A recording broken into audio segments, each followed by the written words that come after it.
Okay, welcome back. So one thing that I wanted to add that I forgot to mention when I was doing the series calculus part 3 of the theory, that part where I was showing the equation that says n times n plus 1.1 to the power of negative infinity over 2, which is a way that people sometimes explain series calculus equations. I wanted to explain that the reason why I believe it checks out to say that negative infinity plus infinity equals negative infinity is because infinity, it can't be expanded upon, it can't be increased, but it can be decreased. It has, smaller constituent elements. And negative infinity can neither be increased nor decreased. It cannot get any smaller. It also doesn't get any bigger because it's the act of having a negative infinity. It's something which reduces itself and whatever is connected to it to negative infinity, as from a mathematical standpoint.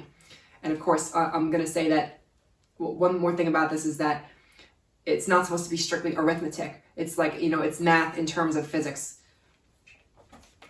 So all right, with that, I'm going to go on and explain parts 6, 7, 8, and 9 of the theory.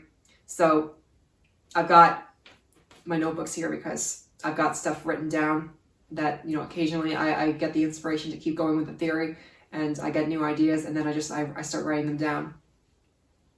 Sometimes it looks a little bit messy because I just I'm trying to save paper, and I'll just write things into what's left of a piece of paper that I was already writing on, just to not start writing on new pieces of paper, just to prevent myself from having to buy a new notebook too soon.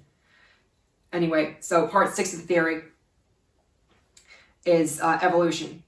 So my theories regarding evolution is a lot of people, we believe in the theory of evolution.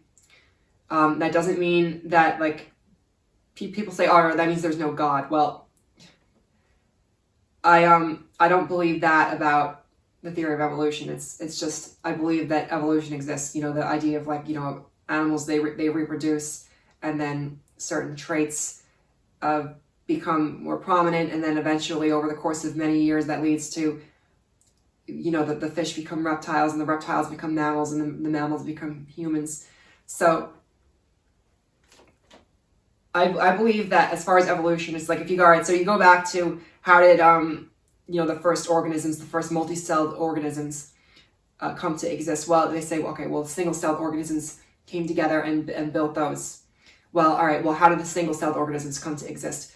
My theory is that energy itself is alive. It has a will to construct, to create larger things.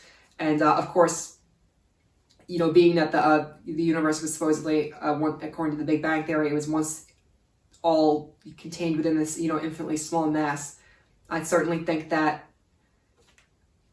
everything had to, slowly build itself up from that. And, all the energy started to build itself up from that. And I think that, to me, a rock is not an inanimate object. It's alive. Everything's alive. Energy is alive. And so it comes together, and eventually it creates, single-celled organisms. And then those create bigger things. That's also how, the planets are formed. It's because the energy, comes together. Eventually it builds into molecules. The molecules build into rocks, and the rocks become planets, basically. So that's the evolution aspect of the theory of everything. That's part 6.